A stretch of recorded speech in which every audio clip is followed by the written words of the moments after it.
नमस्कार मंडळी, मी लीना पुन्हा एकदा आपल्या यूट्यूब चॅनलमध्ये तुमचं सर्वांचं मनापासून खूप खूप स्वागत करत आहे.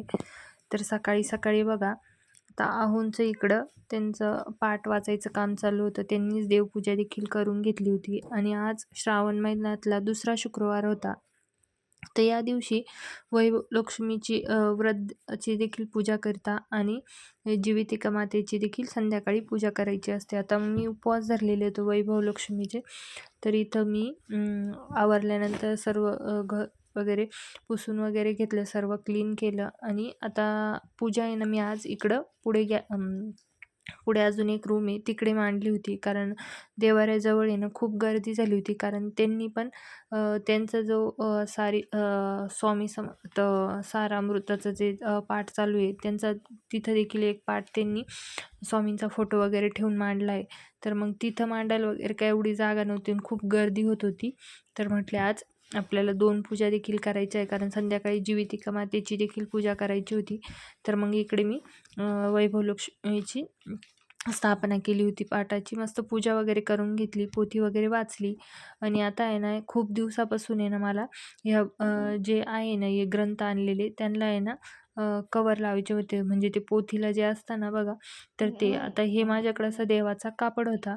तर माझं होता तर खरी, पण तो थोडासा आहे ना पतलावाला होता, म्हणजे थोडासा ट्रान्सपरंट होता. पण देवाचा होता, म्हटलं आता दुसऱ्या काय वापरात येणार नाही आहे तो. तर मग याचेच आपण पोथीला जे आहे ते कवर करू, कारण बाकीचे पण जे पुस्तक होते ना त्यांना पण मला कवर करायचे होते. तर मग आता मी यामध्येच घेतली, म्हटलं डबल लावू आपण याला. तर त्यासाठी मी मेजरमेंट वगैरे घेऊन घेतलं, कारण चौकोनी कापड लागत असतं याला. तर इकडं बघा आमच्या भाऊंचा अभ्यास चालू आहे इकडं. आम्ही जिथं तिथंच ते पण, असं त्यांचं काम आहे. तर चला मग आता मी इकडं म्हणजे चौकोनी कापड लागतं हे जे आपल्याला ग्रंथाला जे कवर करायचं असतं ना त्याला.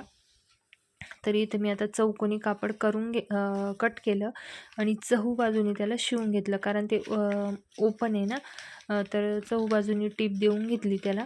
आणि आता हा ग्रंथ बघा ह्या चौकोनी कापडावर असा ठेवायचा आहे आणि एक कोना पकडायचा.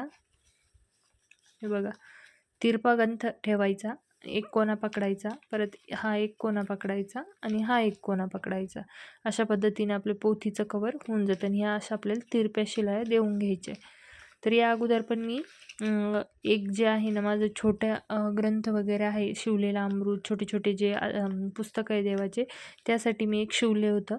तर आता मला आता हे काही पुस्तकं मी आणले होते त्यासाठी शिवायचं होतं, कारण पुस्तक असे ओपन ठेवू नये.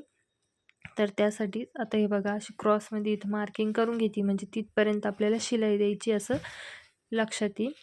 त्यासाठी तर हे देवाचं कापड होतं, त्यामुळे अजूनच छान वाटत होतं ते ग्रंथाला. ते कवर जे आहे ना ते बनवल्यानंतर खूप छान वाटत होतं. आता हे जे आहे ना आम्ही विठ्ठल रुक्मिणी मंदिरामध्ये अभिषेकाला गेलो होतो, तेव्हा आहोंला ते भेट म्हणून म्हणजे हे कापड दिलं होतं, असं फेट्यासारखं होतं ते.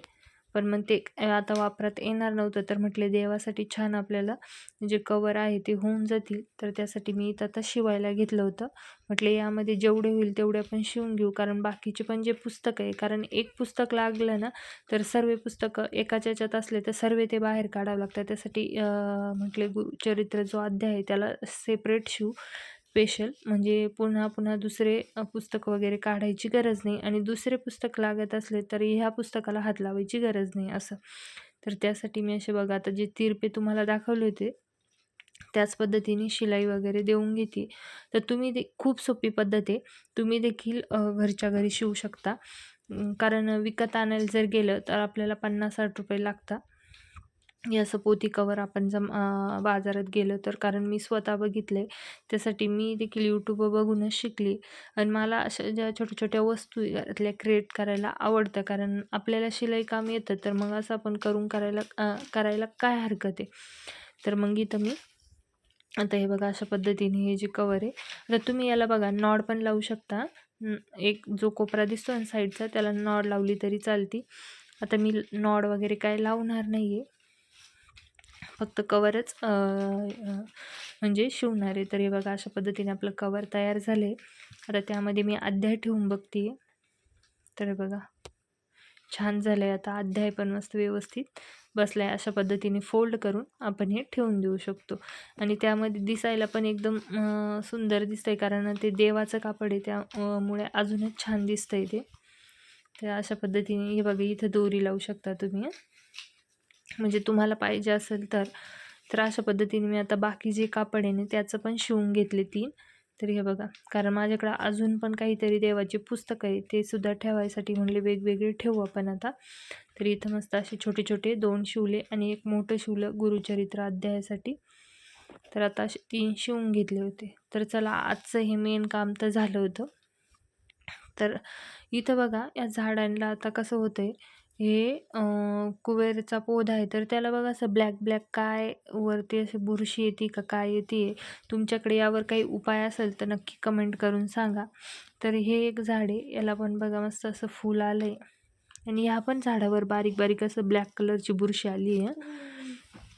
तर हे बघा तुम्हाला दिसत असेल पानांवर एकदम. आणि हे बघा एक आंब्याचं झाड आहे, यावर पण आली पानानं ब्लॅक कलरची अशी काळा काळा अशी काजळी आल्यासारखं झालं आहे. आणि त्या कुंडीमध्ये ना जांभळाचे देखील रोपं उतरले. तर आता मी दळण करून घेते आहे. इथं गॅलरीमध्येच घेतलं आहे, कारण घरामध्ये घेतल्यापेक्षा घाण होती, कारण त्यामध्ये काचोळ आहे ना, ते पाखडलं का खूप कचरा होतो. तर म्हटलं आता गॅलरीतच बसू दे. इथंच गॅलरीत बसून मी दळण करून घेते आहे, कारण दळायला लावायचं होतं.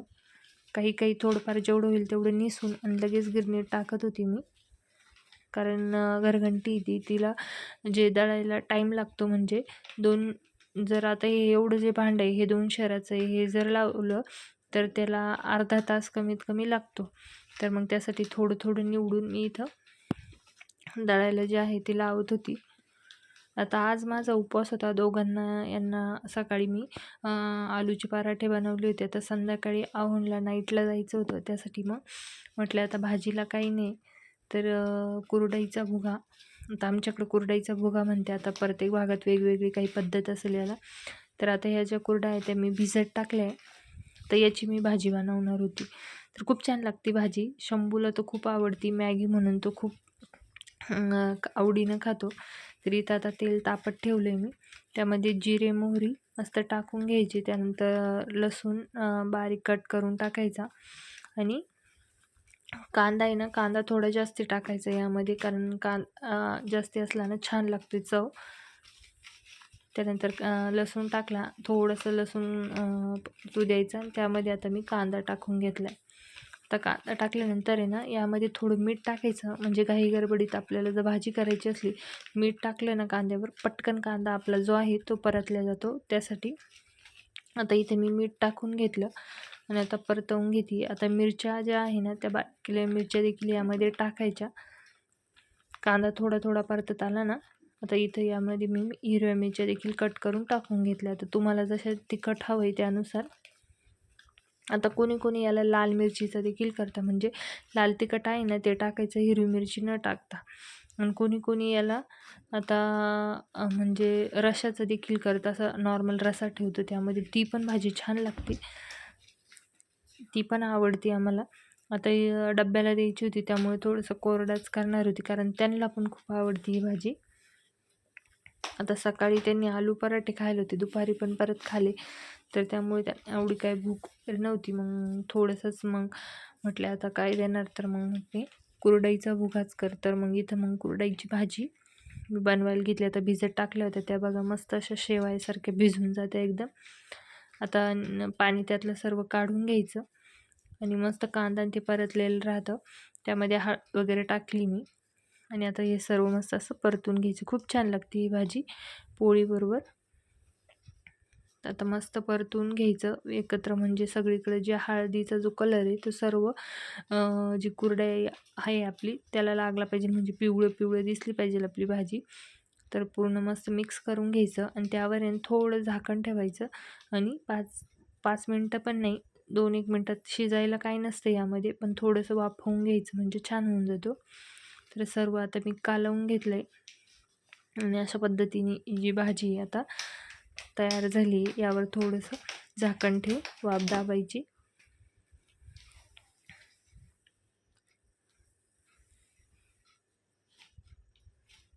थोडं थोड्या वेळाने असं कमी गॅस ठेवायचा, कारण कोरडी असते ना खाली, मग कढईला देखील चिटकते ती. आता त्यांचं वगैरे दिलं, डब्बा वगैरे पॅक करून त्यांना आवरून दिलं. तर आता जर खूप दिवसात चालू होतं, तर तुझं जसं आता आवरलं तसं माझं कसं कधी आवरते म्हणे, कारण त्यांचं एवढं झालं होतं. ते आता खूप दिवसापासून ड्रेस जे आहे ते प्रेसच केलेले नव्हते. म्हणजे लागला तर प्रेस करायचा, बाकीचे जसे तसेच, आणि कसे कोंबून ठेवलेले होते. धरायचं आणि कसं पण टाकायचं, धरायचं आणि कसं पण टाकायचं, असं हे बघ. आता शंभूचे पण तिथंच आणि त्यांचे पण तिथंच, कसे पण कोंबून ठेवलेले होते. सॉक्स तिथं, लागलेली गोष्ट कधी वेळेवर सापडत नव्हती. सॉक्स पाहिजे असले तर सॉक्स शोधायलाच 20-1 मिनटं जायची, कारण एवढा त्यामध्ये ते कपडे सगळीकडे कपडे करून ठेवलेले होते. त्यानंतर रुमाल सापडत नव्हते, काही गोष्टी सापडत नव्हत्या. तर म्हटले चला आज आता यांचं पण जे आहे ते वॉर्डरोब आवरून घेऊ, म्हटले प्रेस वगैरे करून घेऊ ड्रेस. आता एवढे ड्रेस प्रेस करायला तर मला खूप वेळ लागणार होता, तर एवढे तर बाहेर तर काढून घेतले, कारण खूप दिवसापासून ड्रेस प्रेसच केलेली नव्हती मी. तर म्हटलं आज आता फायनली आवरून पण घेऊ, कारण खूप खराब झालेलं होतं. शंभूचे पण तिथंच, त्यांचे पण तिथंच, कोणते कपडे धुतले का कोंबलेमध्ये, आणि ते पण आहे ना त्यांना लागत असले का ते काढून घ्यायचे आणि ते पण व्यवस्थित ठेवते नाही. आपण आता इस्त्री करून ठेवले ना, मग रोज नवीन एक ड्रेस असं राहतं. इस्त्री केलेले कपडे 8 दिवस टिकू देते नाही, असं आहे त्यांचं. पण म्हटलं आता खूप खराब झालेलं, चला आता आज स्वयंपाक वगैरे लवकर झाला होता, कारण आज उपवास पण होता आणि त्यांना 4 वाजता नाईट जायचं असतं, म्हणजे 4 वाजता जातं ते. तर मग त्याच्यासाठी म्हटले आता सर्व कामं देखील आवरली, तर आता हे आवरायला घेऊ आपण. तर इथं बघा एवढे कपडे जे आहे ना, ते एवढे मला प्रेस करायचे होते. तर त्या अगोदर म्हटले शंभू जो आहे ना तो क्लासला गेला होता, तो पण येईल म्हटले. आज जीवितिका मातेची पूजा करायची असते श्रावण महिन्यातल्या दर शुक्रवारी, आणि आपल्या मुलांची देखील पूजा करायची असते, चांगलं असतं. तर त्यासाठी मी इथं आता दुसरा पाठ वगैरे काय मांडणार नव्हती मी, कारण ह्याच पाठ जो आहे ना असंच ठेवणार होती. फक्त जो फोटो आहे तो भिंतीला आपल्याला चिपकवायचा असतो जीवितिका मातेचा, तर तो फोटो इथं चिपकवून घेतला आणि त्याला ही जी वस्त्रमाळ आहे कापसाची ती लावून घेतली होती. त्यानंतर आता इथं म्हटले पूजा वगैरे करून घेऊ. आता हा देखील आला होता क्लासमधून, तर त्याचं बघा इकडं आला नाही तर लगेच आमचं खेळणं चालू होऊन जातं. तरी इथेच म्हटले, आणि त्याला नैवेद्य पण काय एवढं नाही, गुळ फुटाणेच लागतात, आणि ही फक्त श्रावण महिन्यातच दर शुक्रवारी ही पूजा करायची असते. तर आता वैभवलक्ष्मीची तर सकाळी मी सर्व पूजा वगैरे करून घेतली होती, पण आता मला फोटोची वगैरे पूजा करून घ्यायची होती आणि शंभूची देखील पूजा करून घ्यायची होती. ते इथं बघा हा पण येऊन बसलाय मस्त. आता त्या फोटोची पूजा वगैरे केली आणि लगेच याला देखील ओवाळून घेतलं. आता चांगलं असतं आता म्हणजे त्या फोटोमध्येच लहान बाळ आणि आई दाखवली आहे, तर लहान लेकरांची पूजा करायची असते या दिवशी, चांगलं असतं. मुलांचं दीर्घ आयुष्य होते, म्हणजे वाढतं आयुष्य, त्यासाठी. तर आता पूजा वगैरे करून घेतली. आता याचं पण बघा, सांगायची गरज नाही आम्हाला. हे बघा, आता पूजा वगैरे झाली, आवरलं. आता दळण देखील संपलं होतं, झाले होते दळून.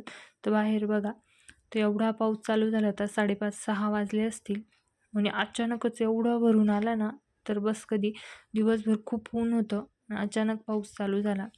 आता कपडे मी प्रेस करायला घेतले होते, म्हटले चला आता जेवढं होईल तेवढं. तशी प्रेस छान आहे, कारण तिच्यामध्ये वरतून पाणी वगैरे टाकायची गरज नाही, आतमध्येच पाणी असतं, पटकन प्रेस होती. पण वेळ तर लागतो, आता जास्त कपडे आज जास्तीच वेळ लागणार होता. तर चला आजच्या पुरतं एवढंच. व्हिडिओ आवडला असेल तर लाईक शेअर करा, चॅनलला नवीन असेल तर चॅनलला देखील सबस्क्राईब करा, आणि व्हिडिओ आवडला तर कमेंट देखील करा. तर भेटूया पुढच्या आणखीन एका व्हिडिओमध्ये. तोपर्यंत बाय. नंबर पण